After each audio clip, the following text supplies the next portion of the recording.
एक खास मुलाकात कार्यक्रम में जबलपुर के संभागीय ब्यूरो आशीष बाथरे ने डॉक्टर सुधीर अग्रवाल से मुलाकात की। सुधीर अग्रवाल जबलपुर के वरिष्ठ समाज सेवी, नर्मदा महाआरती के संस्थापक और नर्मदा पंचकोशी परिक्रमा के संरक्षक हैं। संभागीय ब्यूरो आशीष बाथरे ने इनसे विभिन्न मुद्दों पर चर्चा की और जाना कि किस तरह से नर्मदा का संरक्षण और विकास हो सकता है। डॉक्टर सुधीर अग्रवाल ने सवालों का जवाब देते हुए बताया कि मां नर्मदा जबलपुर की ही नहीं पूरे प्रदेश की जीवनदायिनी है और इनका संरक्षण प्रदेश के प्रत्येक नागरिक का कर्तव्य है। और जब यह भावना सभी के लोगों के मन में आएगी तो मां नर्मदा का संरक्षण और विकास संभव हो पाएगा। एक खास कार्यक्रम, एक मुलाकात में आज हम बात कर रहे हैं जबलपुर शहर के नर्मदा प्रेमी, नर्मदा संरक्षक जो कि नर्मदा महाआरती के संस्थापक भी हैं और नर्मदा पंचकोशी परिक्रमा के संरक्षक भी हैं। आज बात कर रहे हैं, मुलाकात कर रहे हैं। बहुत बहुत स्वागत है आपका सुधीर जी हमारे चैनल में। आपका बहुत बहुत स्वागत कि आप लोग नर्मदा जी के लिए कार्य कर रहे हैं। हम लोग तो एक गैलरी के रूप में काम कर रहे हैं, पर आप लोग पूरे देश को दिखा रहे हैं जी। इससे हमारा नर्मदा जी का और महत्व बढ़ रहा है। आप लोग को हमारी ओर से बहुत बहुत शुभकामनाएं। जैसे कि नर्मदा महाआरती की जो शुरुआत हुई है वो आपके द्वारा चली, ये आपका विचार कैसे आया और कितने सालों से नर्मदा महाआरती के बारे में मैं आपको बता दूं कि मैं बद्रीनाथ धाम की यात्रा में हर बार जाता था, माता जी के साथ, पिताजी के साथ, बड़े भैया के साथ। जब भी जाता था तो आने जाने में हरिद्वार पड़ता था, तो हरिद्वार में हर की पूर्णी में नर्मदा गंगा मैया की महाआरती होती थी। उसको देख देख के मन में आता रहा क्यों न एक बार ग्वारीघाट में इसकी आरती प्रारंभ की जाए। 2005 में ये हमारा मन में आया कि इसको चालू करने के लिए सहयोग बना, नहीं कर पाए। 2011 में सोचा कि आरती करेंगे, नहीं कर पाए। तो 2012 28 जनवरी बसंत पंचमी का दिन था। उस दिन परिवार के 5 लोगों के साथ उमा घाट पर महाआरती प्रारंभ करी। 124 दिन का संकल्प था। 30 मई गंगा दशहरे के दिन वो संकल्प हमारा पूरा हुआ और हमने संत समाज और सरकार को वो महाआरती दे दी, जो आज भी निरंतर चल रही है। आरती में 5 ब्राह्मण रहते हैं जो अपने वैदिक ब्राह्मण आरती कर रहे हैं। आज भी वही वैदिक ब्राह्मण वहाँ ग्वारीघाट में आरती करते हैं, जिसमें देश के राष्ट्रपति से लेकर और बड़े बड़े लोग उस आरती में आरती करते हैं। जैसे कि अभी देखा गया नर्मदा जयंती हो या नर्मदा का जो भी पर्व आता है तो चुंडी चढ़ाते हैं और चुंडी आपकी सबसे बड़ी चुंडी कहलाती है। क्या कहेंगे आप? भैया, हम जब भी देखते थे तो चाहे गंगा मैया जाएँ, यमुना मैया जाएँ, तो लोग अपना ये करते रहे कि 10 फुट की 5 फुट की चुंडी चढ़ाते थे। तो मन में आया क्यों ना अपने नर्मदा सफाई की बात करते तो अपने कुछ ऐसा काम करें जिससे आकर्षण में लोग जुड़े। तो आज से 21 साल पहले नर्मदा जी की 1100 फुट की चुंडी उमा घाट में चढ़ाई, ग्वारीघाट में नर्मदा जयंती की पूर्व संध्या। अब जब उसी को देखते देखते गंगा मैया की याद आई, तो गंगा मैया का तट, क्योंकि हमारे जबलपुर में बैन गंगा नाम की एक नदी है भेड़ा घाट में, जिसको बाणासुर नाम के राक्षस ने वहाँ पे करोड़ों शिवलिंग बनाए थे। उसको प्रभावित करने के लिए वो गंगा मैया ले जाने लगा।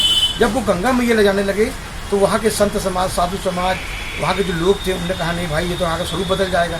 तब भगवान शंकर जी ने उनको दर्शन दिए और कहते हैं कि उनको आशीर्वाद दिया कि तुम जहाँ से बाण मारोगे वहाँ से गंगा मैया प्रकट हुई। तो उन्होंने बाण मारा, गंगा मैया प्रकट हुई।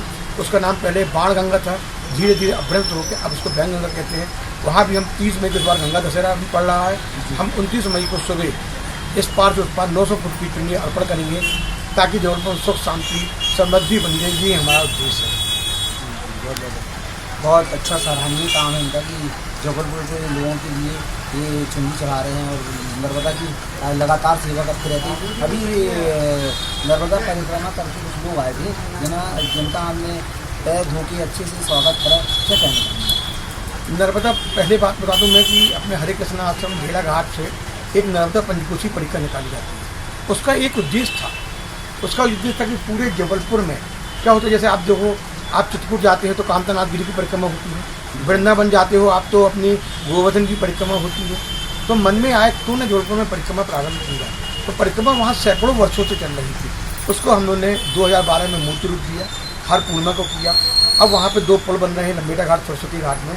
तो ये हमारा उद्देश्य है कि वहाँ रोज परिक्रमा हो, लोग आएँ, परिक्रमा करें, पुण्य लाभ लें और भेड़ा घाट जो पर्यटन है उसके साथ उसका धार्मिक महत्व हो।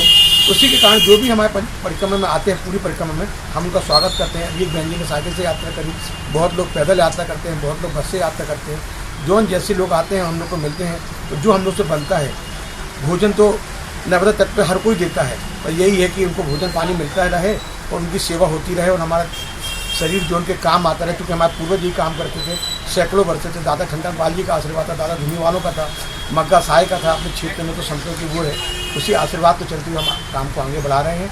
और माँ नर्मदा से प्रार्थना करते हैं कि आपका चैनल खूब फले फूले और नर्मदा जी का जो काम आप दिखा रहे हो इससे जरूर ये अभिभूत हूँ मैं और आपको धन्यवाद देता हूँ। बोलिए नर्मदा मैया की जय।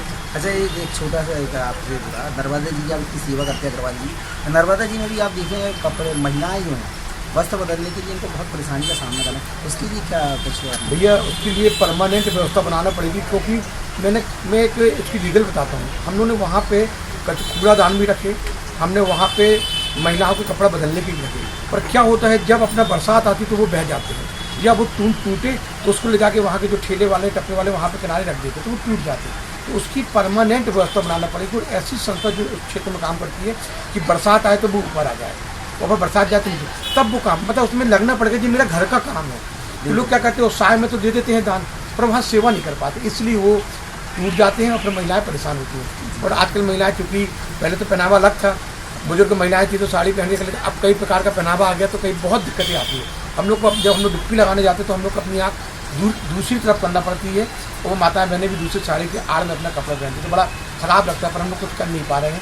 अब देखो मैया चाहेगी तो कुछ करेंगे। इसको आपने कुछ ये प्रशासन तो ठीक है, आम जनता को जागरूक होना पड़ेगा कि जब पानी आए तो वो उसके ऊपर लाए, क्योंकि जब तक प्रशासन के पास बात जाएगी तब तक वो डूब जाएगा जो रखा हुआ है। तो वहाँ की जो क्षेत्रीय जनता है, वहाँ के जो चाय पान वाले हैं या वहाँ फल फूल वाले, वो उसकी यदि देख रेख करें तो मेरे को लगता है बहुत अच्छी काम बनेगा। हम चाहेंगे हमारे चैनल के माध्यम से दर्शकों को आप क्या संदेश देना चाहेंगी? नर्मदा के आप वाचक हैं, नर्मदा के बिल्कुल समर्पित हैं, क्या संदेश? मैं तो ये जानता हूँ भैया कि नशा मुक्ति हो, लोग नशा ना करें। आज के हिसाब से जो सबसे बड़ा काम नशा का हो रहा है वो नशा ना करें और लोग नर्मदा मैया में जो उनसे बने। हम चाहें तो एक कचरा उठा के अलग कर दे, बस यही चाहें। हम ये नहीं चाहते कि आप जाओ रोज़ जाओ, पर एक कचरा भी वहाँ पड़ा है तो लाके डस्टबिन में डाल दोगे, यही अपनी सबसे सही माँ नर्मदा के प्रति अपनी वो रहेगी कि हमने उनके लिए अर्पण किया है, उनका हमने आशीर्वाद दिया। कचरा उठा के डस्टबिन में डाल दिया नर्मदा किनारे पे तो अपन समझ लो तर गए, यही हम जानते हैं। बहुत बहुत धन्यवाद अग्रवाल जी बात करने के लिए चैनल। तो दर्शकों आज हमने बात करी डॉक्टर सुधीर अग्रवाल जी नर्मदा महाआरती के संस्थापक भी हैं और नर्मदा पंचकोशी जो परिक्रमा होती है उसके संरक्षक भी हैं। अगली खास मुलाकात कार्यक्रम में फिर मैं मेहमान से बात करेंगे आशीष बातों के साथ। सोम शर्मा जबलपुर।